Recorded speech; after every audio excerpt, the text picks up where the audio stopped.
يا رحمن يا رحيم। দুনিয়ার সমস্ত পয়গম্বর অত্যাচারিত হলেন, শুধু তাই নয়, বিশ্ব নবী আখিরি জামানার পয়গম্বর নবী মুহাম্মদ রাসূলুল্লাহ সাল্লাল্লাহু আলাইহি ওয়াসাল্লাম জাতির কাছে আসলেন। তিনি এসে বললেন, ইয়া আইয়ুহান নাস কুলু লা ইলাহা ইল্লাল্লাহ। প্রথম দাওয়াত রাসূলুল্লাহ বলছেন, ও জাতি, বিশ্বের মানব গোষ্ঠী, যদি মুক্তি পেতে চাও, নাজাত পেতে চাও, উচ্চারণ করো, বিশ্বাস করো, আমল করো, বলো লা ইলাহা ইল্লাল্লাহ, লা ইলাহা ইল্লাল্লাহ মুহাম্মাদুর রাসূলুল্লাহ। আবু জাহেল বুঝছিল কলেমার অর্থ। প্রথমে তারা চেষ্টা করলো যে একটু দেখি নরম নরম ভাবে হয় নাকি। চলে গেল আবু তালেবের কাছে, আসে না হাদিসে, বলল, আবু তালেব, তুমি তো কুরাইশদের নেতা, তোমার ভাইয়ের ছেলে কয় জয় কি? কি আশ্চর্যজনক কথা! লা ইলাহা ইল্লাল্লাহ, আল্লাহ ছাড়া কোনো ইলাহ নাই, তা আমরা করব কি? তোমার ভাতিজাকে বুঝাও লা ইলাহা ইল্লাল্লাহ দাওয়াত বন্ধ করে দিক, এর বিনিময়ে টাকা লাগে টাকা দেব, সোনা লাগে সোনা দেব, যত সুন্দরী মেয়ে চায় তাও দেব, নেতৃত্ব চায় তাও দেব, তবু যেন কালেমার দাওয়াত না দেয়। আসিনে কা হাদিসে আছে কিনা? নবীজি যখন বাড়ি ফিরলেন, চাচা আবু তালেব নিজের কলিজার টুকরা সন্তান হযরত জাফর আলীর চাইতে তিনি ভালোবাসতেন কলিজার মতো করে মুহাম্মদ সাল্লাল্লাহু আলাইহি ওয়াসাল্লামকে। বলছে, বাবা, এমন কথা কেন বলো যাতে লোকেরা খেপে যায়? এই কথাগুলি বলো না, ওরা আমার কাছে এই সব প্রস্তাব দিয়ে গিয়েছে। আমার নবী বলেন, আমার চাচা আবু তালেব প্রস্তাবকারীদেরকে শুনিয়ে দিন। হুজুরের সাথে তখন অনেক লোকজন, নাকি অনেক অস্ত্রপাতি, কিচ্ছু নাই, আল্লাহর শক্তি ছাড়া কিছুই।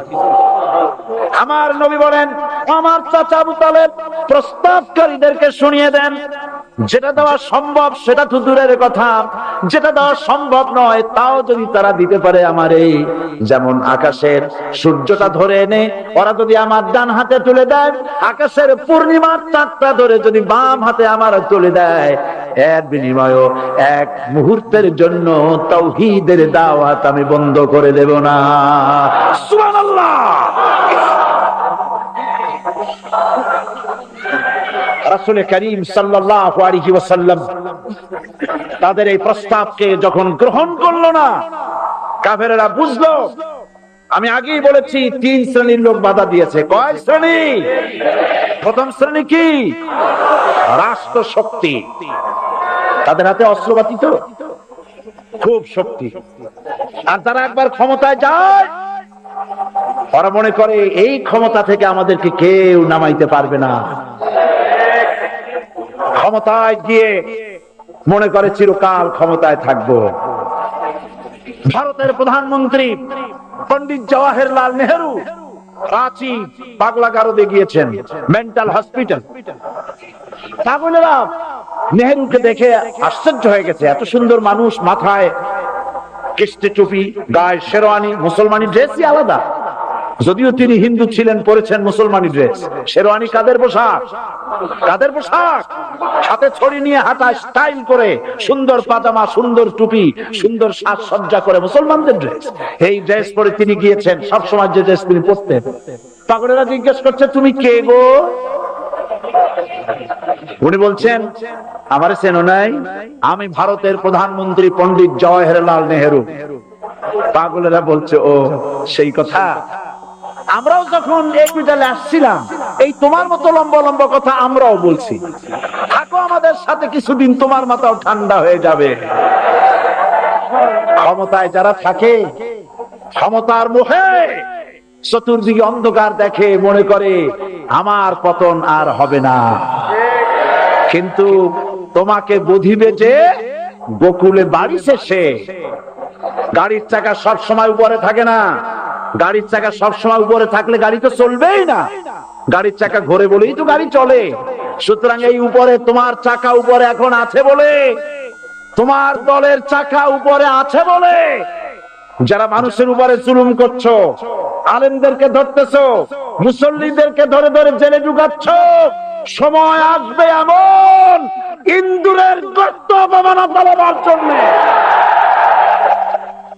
হযরত সুমাইয়া রাদিয়াল্লাহু তাআলা আনহা কি নির্মম ভাবে, নিষ্ঠুর ভাবে তাকে শহীদ করা হলো।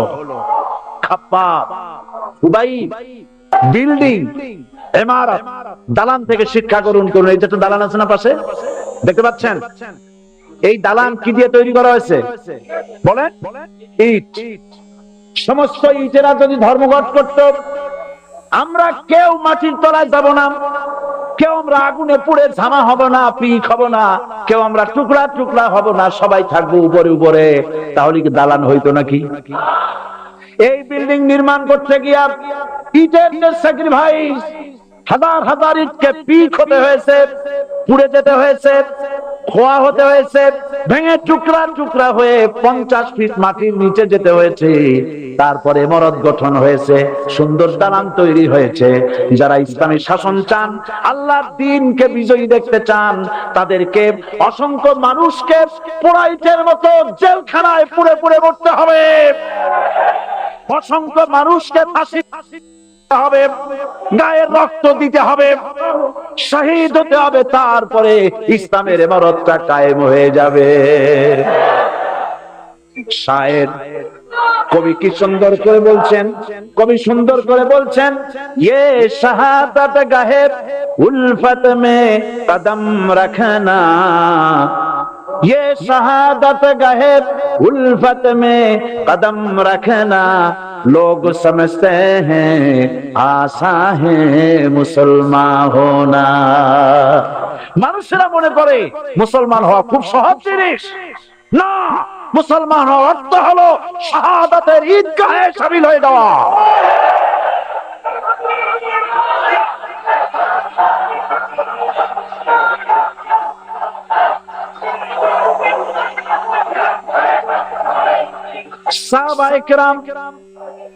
সাহাবায়ে কেরাম মার খেলেন, এবার স্বয়ং আল্লাহর নবীর গায়ে হাত তুলল।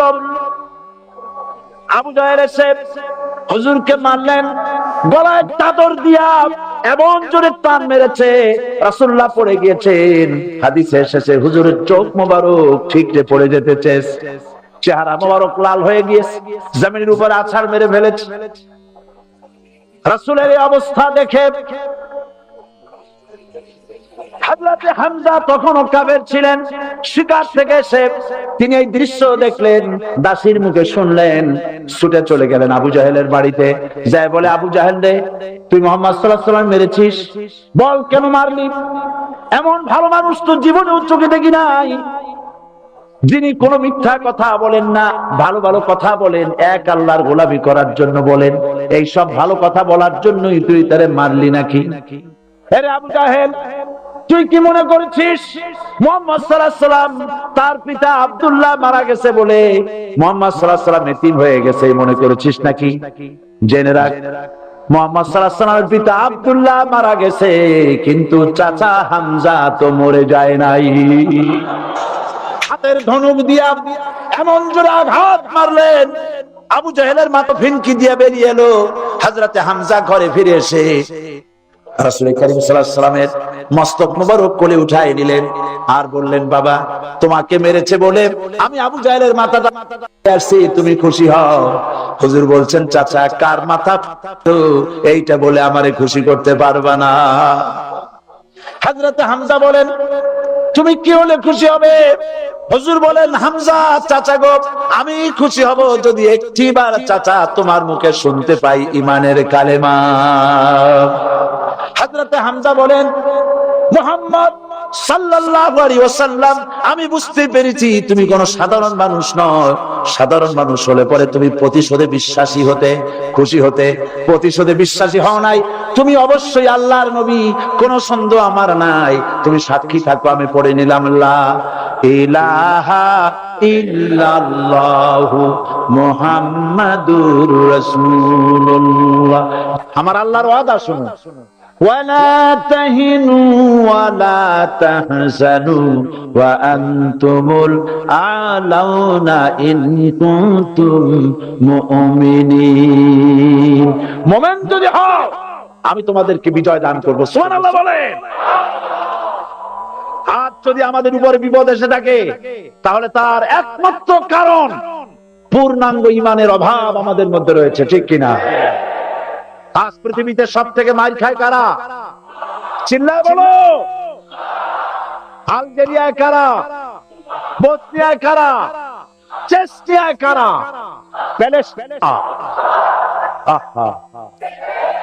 আর আমি আমার অন্তরের অন্তঃস্থলের সমস্ত ঘৃণা দিয়ে আমি ধিক্কার জানাই পৃথিবীর মুসলিম শাসকদেরকে, যারা মুসলমানদের মার দেখে চুপ করে যারা বসে আছে।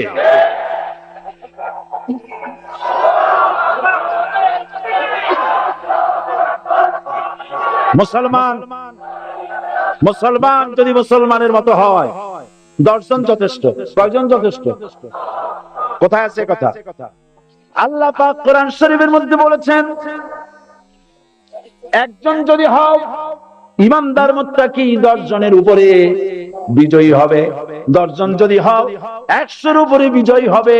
100 যদি হও 1000-এর উপরে বিজয়ী করব। জোরে বলেন সুবহানাল্লাহ। কবি বলতেছেন, ফিজায়ে বদরে পয়দা কুন ফেরেশতে তেরি নুসরত কো উতার সকতে গর্দু সে কতর আন্দর কতর আবি। বদরের মুসলমানদের মতো ঈমান আনো, তাহলে আকাশ থেকে কাতারে কাতারে ফেরেশতা নাজিল করে দিয়ে আল্লাহ পাক তোমাদেরকে সাহায্য করবেন। সুবহানাল্লাহ। সে আল্লাহ আছে না নাই? জোরে বলেন, আছে না নাই?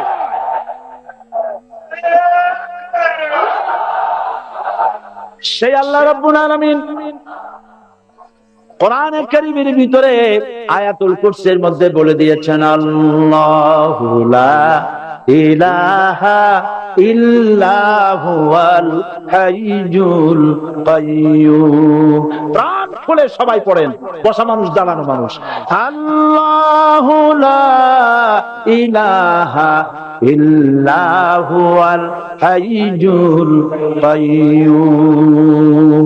আল্লাহ রাব্বুল আলামিন, তিনি ছাড়া কোনো ইলাহ নাই, তিনি সার্বভৌমত্বের মালিক, কেউ নাই আল্লাহ ছাড়া। এই কথা মানুষকে ঘোষণা করতে হবে। বাধা, এই কথা বললেই বাধা দেবে কয় শ্রেণীর লোক? 3 শ্রেণী। প্রথম শ্রেণী হচ্ছে কে? রাষ্ট্রশক্তি। আজও তারা বাধা দিচ্ছে। আল্লাহর আইন দিয়ে দেশ চালাও, তারা তাদের মন মর্জি মোতাবেক আইন দিয়ে দেশ চালাবে। আল্লাহ পাক বলছেন, আলা লাহুল খালকু ওয়াল আমরু। সৃষ্টি যা, আইন চলবে তা। কারো বাবার আইন চলতে পারে না, নিজেদের তৈরি করা আইন চলবে না। ইনিল হুকমু ইল্লা লিল্লাহ। একমাত্র আইন চলবে কার? এই আইন রাসূল করিম সাল্লাল্লাহু আলাইহি ওয়াসাল্লাম মদিনায় কোরআন দিয়ে প্রতিষ্ঠিত করেছিলেন। আল্লাহর বিধান, আল্লাহর সার্বভৌমত্ব কায়েম করেছিলেন। কোরআন সংবিধান হলো, চুরি বন্ধ হলো, ডাকাতি বন্ধ হলো, জিনা বন্ধ হলো, হত্যা বন্ধ হলো, ধর্ষণ বন্ধ হলো, সব কিছু বন্ধ হয়ে গিয়ে মুসলমানেরা শান্তি লাভ করলো, পৃথিবীর মানুষ শান্তি লাভ করলো। সুবহানাল্লাহ ওয়া বিহামদিহি। আজ মুসলমানেরা শত্রু চেনে না, বন্ধু চেনে না। বন্ধুকে বানায়েছে শত্রু, শত্রুকে বানায়েছে বন্ধু। কে বন্ধু কে শত্রু চিনাই দিবেন কে? আল্লাহ। বলেন কে দিবেন? আল্লাহ রাব্বুল আলামিন কোরআনে কারীমের মধ্যে পরিষ্কার করে বলেছেন, লাতাজিদান্না শাদ্দান নাসি আদাওয়াতান লিল্লাযীনা আমানুল ইয়াহুদা ওয়াল্লাযীনা আশরাকু। আল্লাহ পাক বলছেন, হে রাসূল, মানুষের ভিতরে 2টা শ্রেণী মুমিনদের জন্য সবথেকে জঘন্য দুশমন। কয়টা শ্রেণী? 2টা। একটা হলো ইহুদ, আর একটা হলো মুশরিক। একটা হলো ইহুদ, একটা হলো মুশরিক। এটা হলো তোমাদের দুশমন। আর আজ আমাদের দেশে, পৃথিবীর বিভিন্ন দেশে মুসলমানেরা মুশরিকদের সঙ্গে সম্প্রীতি বাড়াচ্ছে, মুসলমানদের সাথে শত্রুতা বাড়াচ্ছে। রাসূল করিম সাল্লাল্লাহু আলাইহি ওয়াসাল্লাম কোরআন প্রতিষ্ঠার জন্য আন্দোলন করেছিলেন। আয়াতুল কুরসি আমাদের সে কথাই শিখেছে। আল্লাহ রাব্বুল আলামিন বলেন, আল্লাহু লা ইলাহা ইল্লাহু আল হাইয়ুল কাইয়্যুম। প্রাণ খুলে পড়েন, আল্লাহু লা ইলাহা ইল্লাহু আল হাইয়ুল কাইয়্যুম। আল্লাহ হচ্ছেন তিনি যিনি ছাড়া কোনো ইলাহ নাই, আইনদাতা নাই, বিধানদাতা নাই। আমরা মানুষের তৈরি করা আইন মানি না। 12 কোটি মুসলমানের দেশে আইন তৈরি করবে মানুষ, আমরা মানব না। পার্লামেন্টে তৈরি হতে হবে কোরআন দিয়ে, পার্লামেন্টে আইন তৈরি হতে হবে কোরআন দিয়ে। চট্টলার বীর চট্টলার মুসলমানেরা, বীর চট্টলার মুসলমানেরা স্বাধীনতার ঘোষণা, এই চট্টগ্রাম থেকে স্বাধীনতার মহান ঘোষক প্রেসিডেন্ট জিয়াউর রহমান সাহেব দিয়েছিলেন। এই চট্টগ্রাম থেকেই ইসলামী রাষ্ট্রের ঘোষণা হবে।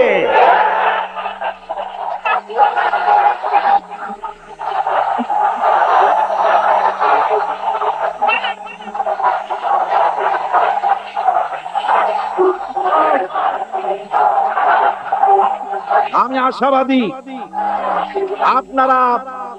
আপনারা অবশ্যই তা পারবেন। আমি 100% বিশ্বাস করি ইনশাআল্লাহ। কারণ যে ষড়যন্ত্রের মোকাবেলা করে স্থানীয় রাজনৈতিক দলের নেতৃবৃন্দ কোরআনের মাহফিল সিনায় এনেছেন, আমি প্রথম দিনই বলেছি চট্টগ্রাম তাফসীরুল কোরআন মাহফিল কোন রাজনৈতিক দলের প্রতিনিধিত্ব করে না। এটা কোন জামাত শিবিরের একক সম্পদ নয়, এটা চট্টগ্রামের মুসলমানদের কলিজার টুকরা তাফসীরের মাহফিল। সুতরাং এই মাহফিল চট্টগ্রামে থাকবে ইনশাআল্লাহ কিয়ামত পর্যন্ত। 144 ধারা 288 হয়ে গেছে, ষড়যন্ত্র পায় পায় চলে গেছে। আমি ওই সব ছেলেদের বলি, সরকারি দলের ছাত্র হইয়া মুসলমানদের বিপক্ষে যাইও না। এদেশের ভাগ হয়ে গেছে দুটো শিবির, বোঝাই যাচ্ছে। একদিকে চাটা গোলাম নাস্তিক মুরতাদ শ্রেণীর বুদ্ধিজীবী এবং তাদের মদতপুষ্ট সরকার, আর একদিকে ইসলামী শক্তি, ইসলামী দল আর দেশ প্রেমিক জাতীয়তাবাদী শক্তি। একদিকে হিমালয় পাহাড় আর একদিকে সূচো ইঁদুর। আল্লাহ বিজয় দেবে মুসলমানদের। কাদের বিজয় হবে? 3 শ্রেণীর লোকেরা আল্লাহর কালেমায় বাধা দিয়েছে। কয় শ্রেণী? একটা হলো রাষ্ট্র শক্তি, 2 নম্বরে মনে আছে ধনাঢ্য পুঁজিপতির গোষ্ঠী, ওরাও বাধা দিয়েছে। কারণ ইসলামকে বলা হয় পুঁজিবাদের আশ্রয়স্থল। নাউজুবিল্লাহ। সর্বপ্রথম ইসলাম কবুল করেছে কারা? ধনীরা না গরিবরা? কারা? গরিবেরা।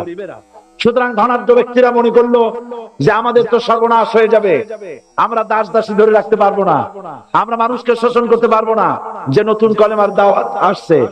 সুতরাং সরকারের হাতকে তারা পয়সা দিয়া শক্ত করেছে আর বলেছে যত টাকা লাগে এই লোকগুলারে ঠেঙ্গা। আজও আছে কিনা? তা আছে কিনা? 3 নম্বরে বাধা দিয়েছে ধর্মের নামের এক শ্রেণীর কায়েমি স্বার্থবাদী শক্তি, যার সম্পর্কে সূরা তাওবায় আল্লাহ পাক বলেছেন ইন্না কাসীরাম মিনাল আহবারি ওয়ার রুহবান লা ইয়াকুলুনা আমওয়ালান নাস বিল বাতিল ওয়া ইয়াসুদ্দুনা আন সাবিলিল্লাহ। ইহুদি আহলে কিতাবদের মধ্যে এক শ্রেণীর বুজুর্গ ধরনের লোক, দরবেশ জাতীয় লোক, যারা নাকি মানুষের সম্পদকে বাতিল পন্থায় ভক্ষণ করে, ওয়াসুদ্দুনা আন সাবিলিল্লাহ, এবং আল্লাহর রাস্তায় চলার জন্য মানুষকে বাধা প্রদান করে। এত বড় বিশাল মাহফিলে আপনি দাঁড়ায়া কোন মানুষকে কষ্ট দিবেন না, জায়েজ নাই। মুসলমানদেরকে কষ্ট দেওয়া কবিরা গুনাহ। বুঝতে পেরেছেন? যে যেখানে দাঁড়িয়েছে আপনারা বসা মানুষেরা তাদেরকে বসায় দেন। সুতরাং এই কালেমার দাওয়াত যখন হযরতে মূসা আলাইহিস সালাম দিলেন, ফেরাউন বলল আমি তো জানি না যে আমি ছাড়া আরো কোন ইলা আছে, আইনদাতা তো আমি, তুমি নতুন কোথা থেকে আইনদাতা নিয়ে আসছো? ফিরআউন বলছে দেখো আমারে বাদ দিয়া যদি অন্য কাউকে ইলাহ বলে তুমি মানো আর সেই শিক্ষা যদি জাতিকে দাও, তাহলে আমি তোমাকে ধরে লা আজআলান্নাকা মিনাল মাসজুনিন, আমি তোমাকে কারারুদ্ধ করব, আমি তোমাকে জেলখানায় ঢুকিয়ে দেব। রাষ্ট্র শক্তি প্রথম বাধা দিল কারা? বলেন সবাই। সেই বাধা কি ওখানে শেষ হয়েছে না এখনো আছে? আছে কিনা জোরে বলেন। আমি তোমাকে জেলখানায় ঢুকাবো। হযরত মুসা আলাইহিস সালাম বলেন ফিরআউন রে, জেলের ভয় আমি করি না, আমাকে জেলের ভয় দেখায়া লাভ নাই, আমি আল্লাহ পাকের পয়গম্বর। হযরত মুসা আলাইহিস সালাম, ফিরআউনের দলবল আছে, লোক লস্কর আছে, তার অস্ত্রের অভাব নাই। আল্লাহ রাব্বুল আলামিন মুসা আলাইহিস সালামের কাছে একটা অস্ত্র দিয়া দিলেন। দিছিলেন কিনা? দিছিলেন কিনা? আল্লাহ পাক হযরত মুসা কি বলেছেন? ওয়া মা তিলকা বিয়ামিনিকা ইয়া মুসা, মুসা রে তোমার হাতে ওটা কি? মুসা আলাইহিস সালাম বললেন এটা লাঠি। আল্লাহ পাক বললেন ফেলে দাও লাঠি। লাঠি ফালায় দিলেন। কি হয়ে গেল? হিয়া হাইয়াতুন তাসআ, লাঠি পড়ে সাপ হয়ে গেল। সাপ দেখে নবী ওলি হোক, সাহাবী হোক আর আলেম হোক, সাপ দেখলে ভয় করে না মানুষের? মুসা আলাইহিস সালাম ভয় পাইছে।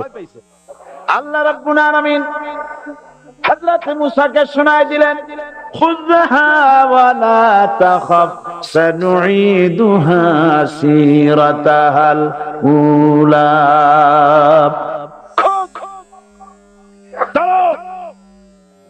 লা তাখাফ, ভয় পেও না। আল্লাহ বলছেন ধরো, ভয় পেও না। ধরার সঙ্গে সঙ্গে স্বাভাবিক অবস্থায় ফিরে আসবে, আবার লাঠি হয়ে যাবে। এখন আল্লাহ বলছেন ধরো। মুসা আলাইহিস সালাম কি ভয় পাওয়া উচিত হবে? উচিত হবে? মুসা আলাইহিস সালাম কি ভয় পাইছিলেন?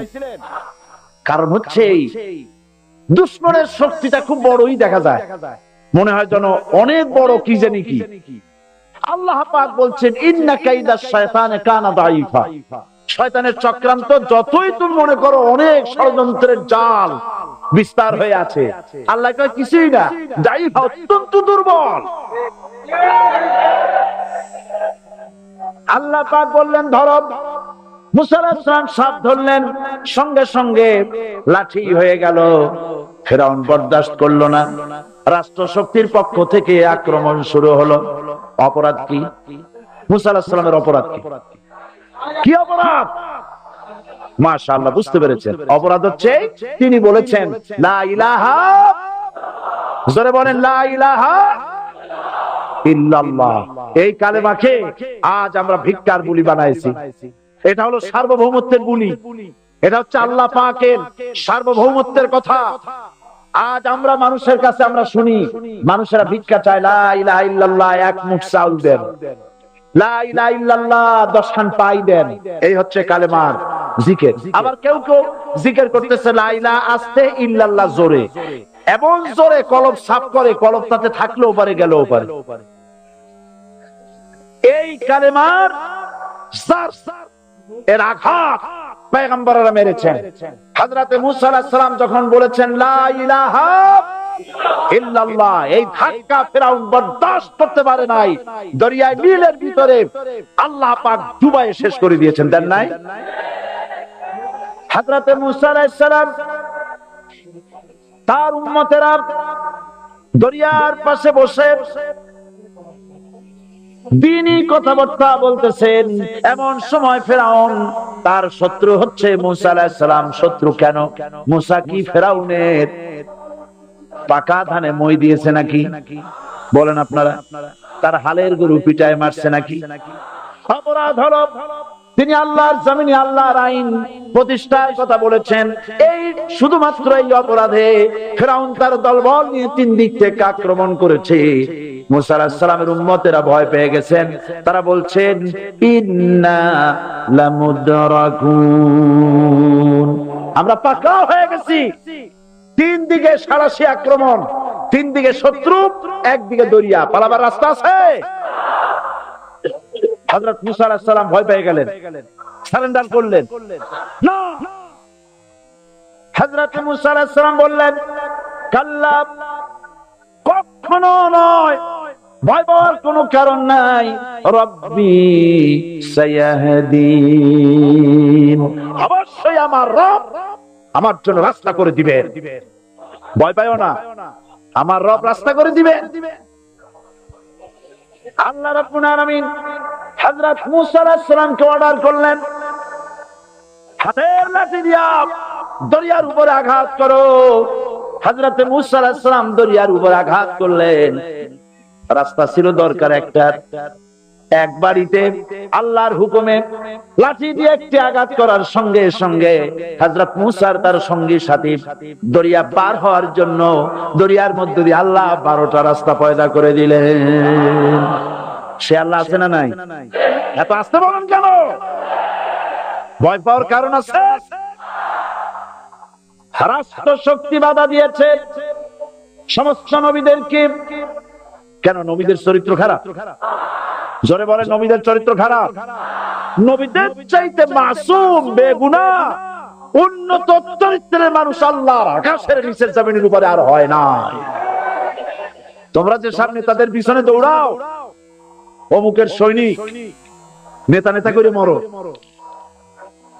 এইসব নেতা যাদের পিছনে দৌড়াও, এই নেতাগুলি, আমি জিজ্ঞেস করি আপনাদেরকে, এই নেতাগুলি জীবনে একবারও জেনা করে নাই? এ ব্যাপারে অনুসারীরা আপনারা কি নিশ্চিত? মিথ্যা কথা জীবনেও কয় নাই, প্রতারণা করে নাই, ঠাট্টা করে নাই, বিদ্রুপ করে নাই, মদ খায় নাই, মানুষ হত্যা করে নাই। কিসের নেতা? নেতা হচ্ছেন সেই ব্যক্তি যিনি বলেছেন, ও আমার স্ত্রীরা, ও আমার সাহাবীরা, রাতের আধারে আমার মধ্যে যা আচরণ দেখতে পাও, দিনের আলোতে আমার মধ্যে যা দেখতে পাও, সবগুলি খুলে খুলে মানুষের কাছে বলে দাও। তার নাম বিশ্বনবী মুহাম্মদ রাসূলুল্লাহ সাল্লাল্লাহু আলাইহি ওয়াসাল্লাম।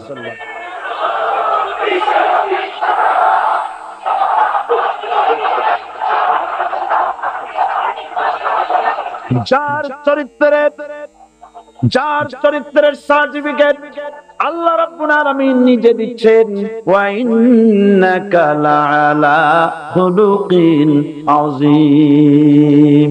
নবী হে, উন্নত চরিত্রের উপরে আপনি প্রতিষ্ঠিত। সুবহানাল্লাহ। কে সার্টিফিকেট দিচ্ছেন? আযীম, আযীম। আরবিতে চওড়াকে বলা হয় আরিফ,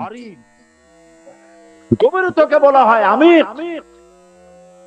কত প্রশস্ত, যা মাপার কোনো ফিতা নাই, কত গভীর, যা মাপার কোনো যন্ত্র নাই, এইটাকে আরবিতে বলা হয় আযীম। সুবহানাল্লাহ বলতে ইচ্ছে করে না? ও নবী, তোমার চরিত্র এমন যা মাপার মতো যন্ত্র পৃথিবীতে নাই। এই সার্টিফিকেট দিলেন কে? সমস্ত নবীরাই চরিত্রবান, নবীরা মাসুম বেগুনাহ। সুবহানাল্লাহ ওয়া বিহামদিহি। সেই নবীরা মার খান নাই? খেয়েছেন কিনা বলে? কারা মেরেছে? রাষ্ট্র শক্তি। কারা মেরেছে? কারণ নবীরা বলেছেন, লা ইলাহা ইল্লাল্লাহ। পড়েন সবাই, লা ইলাহা ইল্লাল্লাহ। আপনিও যদি নবীদের মতো, সাহাবীদের মতো বুঝা এই কলেমার দাওয়াত দেন, বাধা আসবেই। বোঝাবুঝির ব্যাপার, বুঝতেই সারল। কত মাহফিল হয় বাংলাদেশে, হয় না? কোনো বাধা নাই, ঠিক কিনা? কত পূজা হয়, পার্বণ হয়, গান হয়, থিয়েটার হয়, গুনাহগার বিবির গান হয়, কত কিছু হয়। কোনো বাধা আছে? তাফসীরের মাহফিলে বাধা। কারণ ওরা বুঝতে পেরেছে এ তাফসীরের মাহফিলে গাজীর গীত হয় না, এ তাফসীরের মাহফিলে আল্লাহর সার্বভৌমত্ব কায়েমের আন্দোলন চলে।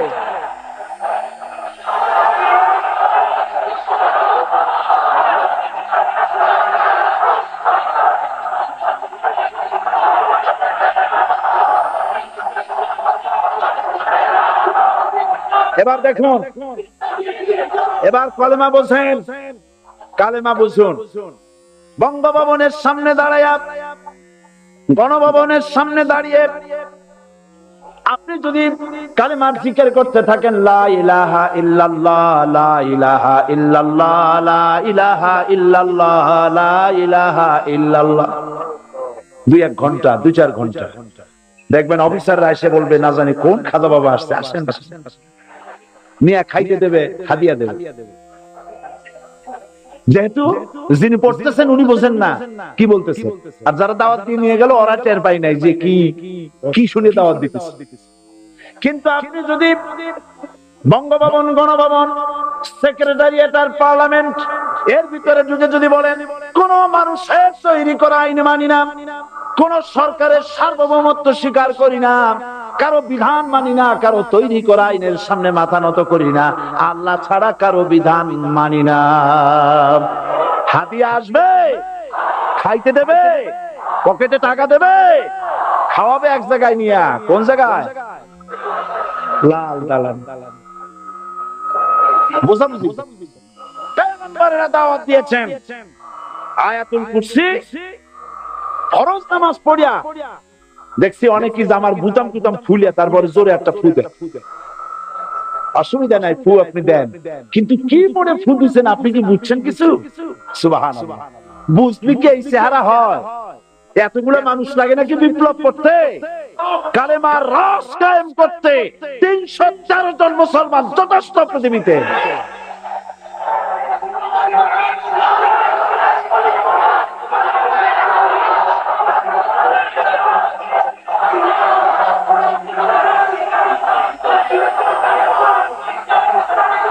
আল্লাহ পাক কোরআনে কারীমের মধ্যে আল্লাহ পাক বলেছেন, এমন একজন নবী পাঠাই নাই, ইয়া হাসরাতান আলাল ইবাদ, বান্দার উপরে আফসোস।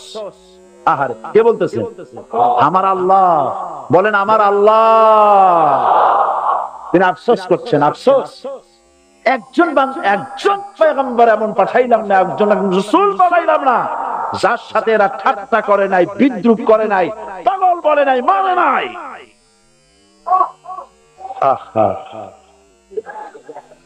অপরাধ,